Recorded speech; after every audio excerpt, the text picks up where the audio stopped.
Assalamualaikum warahmatullahi wabarakatuh. Ya, kita lanjutkan lagi materi yang kemarin, yaitu tentang toharoh. Kalau kemarin kan kalian sudah belajar, sudah membuat video tentang praktek wudhu. Untuk itu kita sebelum lanjut ke bab selanjutnya tentang sholat berjamaah, kita ulangi lagi ya. Kalau kemarin sudah kan ada tata cara toharoh atau bersuci itu ada, yaitu ada wudhu, tayamum, dan mandi wajib. Kalau kemarin kita sudah belajar wudhu, nanti kita tambah dulu lagi ya. Sebelum menginjak ke bab selanjutnya, kita belajar dulu tentang tayamum dan mandi wajib ya. Sudah bisa kan anak-anak ya? Kita ulangi nanti, kita ulangi lagi bersama-sama. Kalau kemarin kan sudah belajar tentang praktek wudhu itu, tapi ada yang beberapa masih ada yang kurang, misalnya belum sampai sikut ya. Jadi itu harus diperbaiki lagi wudhunya, karena syarat sahnya sholat itu kan ada, antara lain ada suci ya. Kalau misalnya kalian bersucinya itu belum benar, kan berarti kan belum sah, nanti takutnya ibadahnya juga belum sah. Jadi kita harus perbaiki cara kita dalam bersuci atau toharoh. Kalau kemarin sudah tentang wudhu ya, yang masih kurang diperbaiki lagi ya. Untuk pertemuan kali ini kita belajar tentang bagaimana caranya tayamum. Kalau dulu waktu SD ada yang sudah pernah belajar, sudah pernah diajari, atau bahkan ada yang sudah pernah praktek, nanti kita belajar bersama-sama ya. Tayamum itu apa toh?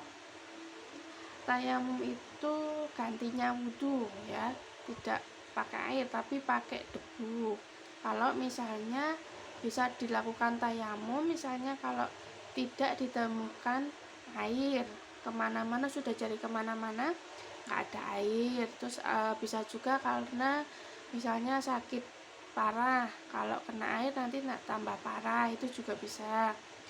Terus ada lagi mungkin dalam perjalanan jauh, ketika naik pesawat atau naik kereta api dan tidak ada air, itu bisa juga dengan tayamum ya. Tapi kalau memang masih ada air itu tidak boleh, tidak bisa pakai tayamum ya. Tayamum kalau memang benar-benar nggak ada air ataupun sakit parah yang memang tidak bisa terkena air ya. Selanjutnya dibolehkannya tayamum itu kan mesti ada syarat-syaratnya, di antara lain sudah masuk waktu sholat ya. Misalnya waktu duhur, jadi tayamumnya ya kalau sudah masuk waktu duhur, dan itu hanya bisa digunakan untuk sekali saja, tidak bisa misalnya tayamum untuk sholat duhur nanti dirobol sama sholat asar, itu tidak bisa ya. Jadi hanya bisa dipakai untuk satu waktu sholat tayamum. Terus kita cari debu yang suci atau yang bersih, misalnya tidak di tempat debunya ada kotoran ayamnya atau kotoran kucing, itu juga tidak sah ya. Jadi harus cari debu yang tipis-tipis aja. Di sekitar kita itu kan banyak sekali ada debu, walaupun hanya tipis, misalnya di dinding ya, di dinding atau bisa juga di kaca jendela, itu kan biasanya ada debu yang tipis-tipis. Kita langsung praktek saja ya, nanti kita belajar bersama-sama. Kita lihat prakteknya, nanti kalau ada yang kurang kalian bisa menambahi, atau mungkin tidak sama dengan apa yang kalian pelajari itu, bisa juga menyimak atau kita belajar bersama-sama ya, kita bahas bersama-sama. Kita langsung praktek saja ya, karena rukunnya tayamum itu kan harus ada niat, terus mengusap bagian muka sama mengusap tangan. Terus yang selanjutnya adalah tertib, jadi harus urut, nggak boleh bolak-balik.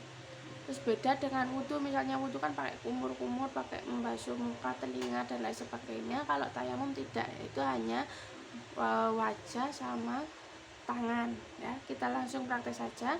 Untuk yang pertama kita contohnya saja pakai dinding ya. Yang pertama adalah kita baca niatnya sambil tangannya diletakkan di dinding. Niatnya yaitu Bismillahirrahmanirrahim, nawaitu tayammuma listighfari sholati fardholillahi ta'ala. Lalu kita tiup sedikit-sedikit saja, nggak usah kencang-kencang ya. Terus selanjutnya setelah ditiup, tangan sebelah kiri mengusap bagian muka sebelah kanan dan tangan sebelah kanan mengusap muka bagian kiri ya. Kita mulai ya.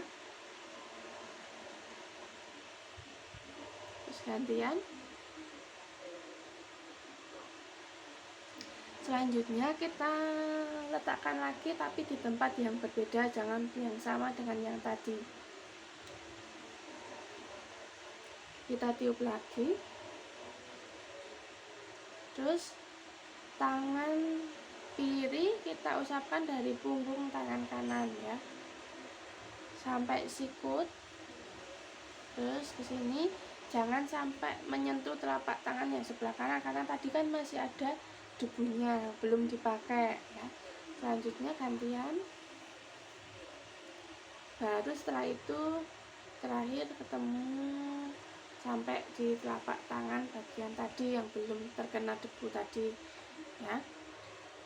Kita praktek bersama-sama ya. Kita ulangi lagi. Kita letakkan langkah pertama, Bismillahirrahmanirrahim, nawaitu tayammuma listighfari sholati fardholillahi ta'ala.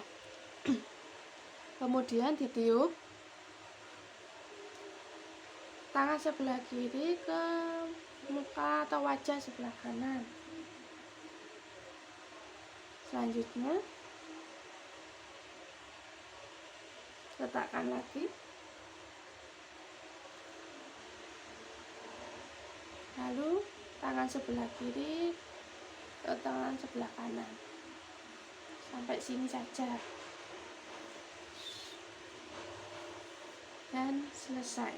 Sampai di situ sudah paham, bisa dipelajari ya. Nanti kalian praktekkan di rumah sendiri-sendiri ya. Terus hal-hal yang membatalkan tayamum itu juga sama dengan hal-hal yang membatalkan wudhu. Misalnya BAB, buang air kecil ataupun buang angin ya. Terus kalau sudah ketemu air, misalnya habis tayamum kok nemu air, itu jadinya tayamumnya batal, tidak sah ya. Jadi diganti dengan wudhu ya. Sampai di sini sudah paham ya. Kalau ada pertanyaan silahkan ditanyakan.